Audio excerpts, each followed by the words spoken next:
Good morning. This is going to be my attempt to make a video devotional. I'm going to be going through the Gospel of Mark. I probably won't hit every single point possible going throughout this whole thing, but I just really kind of want to just share kind of how I break down Scripture, how I read the Word, and what I kind of look for when I read the Word, and how I get it into my heart.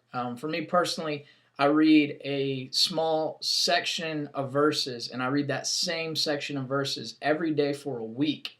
And the purpose behind that is to hide what it is that I'm reading into my heart. And it's not always memorized, but there's certain pieces that if I were to go back and read it, I'm like, oh yeah, I remember this. I remember when God spoke to me and revealed this to me. And one of the other things I do is I use my handy dandy iPhone right here. I use this to use Instagram to post a scripture that is illuminated to me as I'm reading, or that really speaks to me after, and I do a little bit of exposition of that scripture.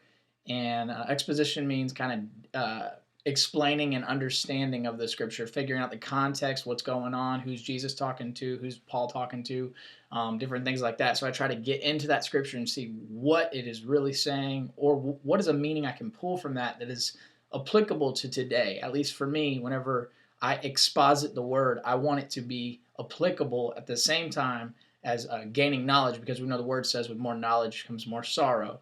If it's not knowledge you can act upon, if it's just knowledge you just have in your head floating around, it's going to cause you to go, what do I do with it? So I like to think of I almost think of it as I'm putting it in so I can push it back out.